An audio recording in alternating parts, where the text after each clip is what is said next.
In this video, Naval Ravikant will share 10 truths in life that I wish I knew before I made $5 million, hired 50 people, and experienced a lot of stress. Partly because I fell for the following trap. I don't think life is that hard.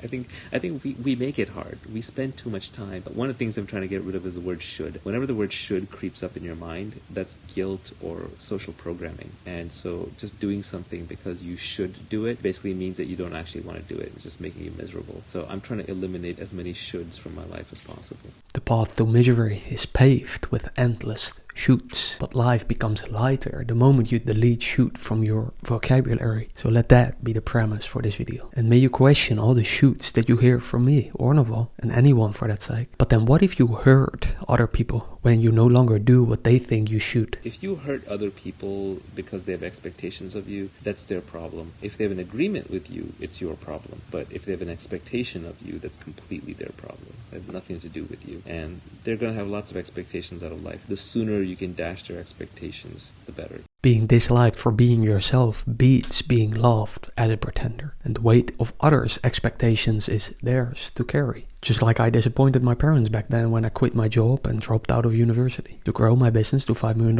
in revenue. But then how do you avoid getting angry with the people in your life who have conflicting expectations? How to manage anger? It is to observe that when you're angry, what is anger? Anger is a loss of control over the situation. And it is a contract that you're making with yourself that you're going to literally be in physical and mental and emotional turmoil, and you're going to signal that as strongly as you can to the other party. So there's until they get it, until they get that you're capable of violence. So anger is a precursor to violence. There's a Buddhist saying that anger is a hot coal that you hold in your hand while you're waiting to throw it at somebody. And I think that's a great visual image because it essentially burns you.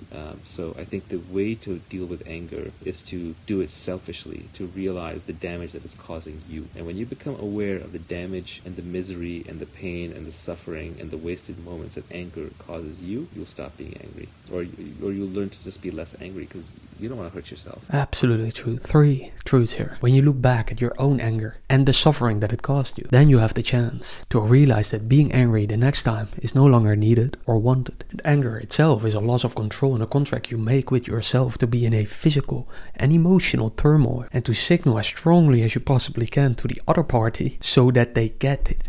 You are capable of violence. And that's why anger is a precursor to violence, like Naval said. And holding on to anger is like grasping a hot coal with the intent of throwing it at someone else. But you are the one who gets burned. That's a quote from Buddha. But then how do you deal with angry or stressful people in your family, life, or work? How do I deal with difficult people that you have to work with? Well, I'm lucky in that these days I generally tend to walk away from them.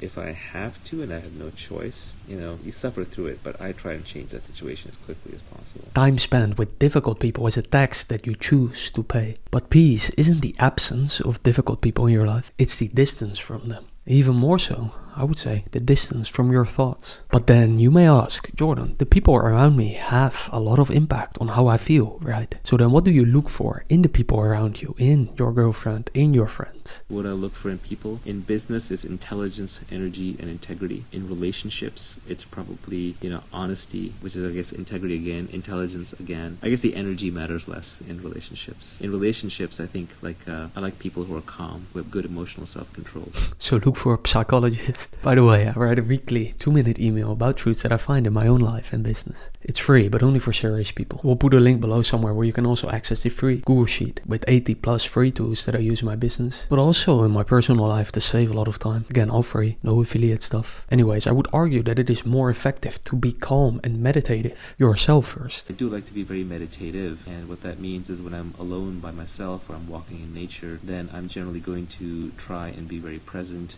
and watch my thoughts. Being meditative over meditation. You are not your thoughts, you are the observer. You've heard that before, right? But what if you don't see this yet? Do you have any practical tips for removing your sense of identity? If I had those, I would have done it already with myself. I think it is literally one little layer at a time.